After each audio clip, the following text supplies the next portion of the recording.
Meus amigos, eu tenho aqui uma experiênciazinha muito interessante que utiliza um 555, o octacoplador, um transistor BC337, um relé e uma carga indutiva. No caso aqui um alto-falante, mas podia ser um motor, por exemplo.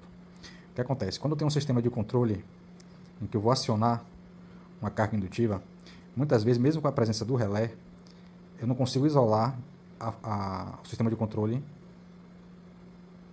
da carga indutiva. Observe aqui o sistema funcionando. Eu vou dar partida aqui.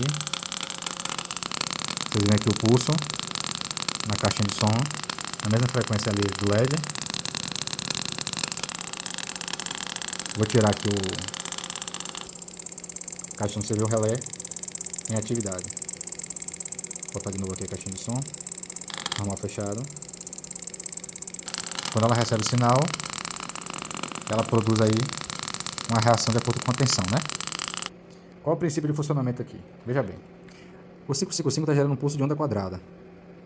O octacoplador é a primeira etapa de separação do circuito de carga do circuito de controle. Aqui eu consigo regular a frequência, enfim, eu poderia ter um circuito aqui PWM, que não pode ser perturbado por cargas indutivas. O octacoplador ele separa através de um LEDzinho, vou botar aqui em cima uma imagem.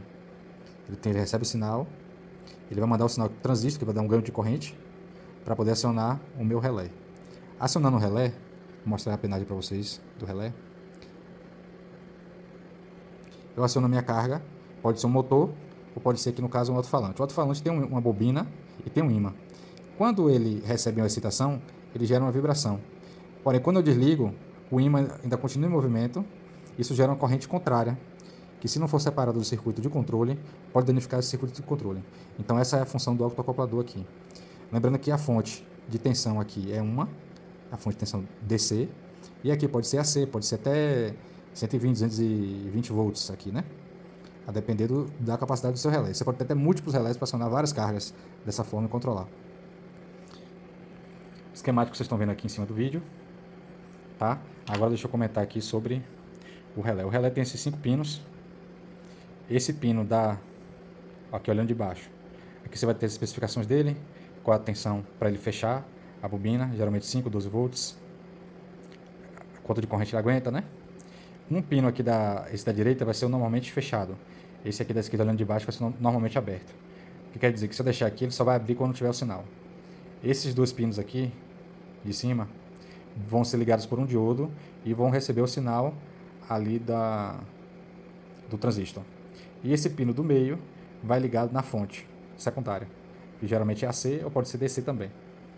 Aqui no caso eu estou entrando com a fonte secundária, aqui no pino do meio, tá? Essa fonte secundária, ela vai chavear aqui, ó, quando fechar o circuito, com essa parte aqui da bobina, da minha máquina indutiva. A outra extremidade da máquina indutiva vai direto na fonte. Então ele vai fechar o circuito quando receber o sinal, certo?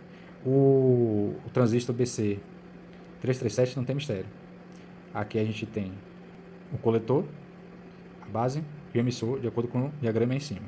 O 555, eu não vou discutir, que eu já falei várias vezes como é que você pode estar organizando ele. Para você variar a frequência de oscilação, só variar a capacitância desse capacitor aqui e a resistência aqui.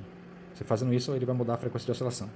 E o octacoplador, ele tem um pininho, um chanfrozinho que é o pino 1, o outro pino é o 2, seguindo para cima o 3 e o outro 4. Dessa forma, o nosso circuito ele fica protegido.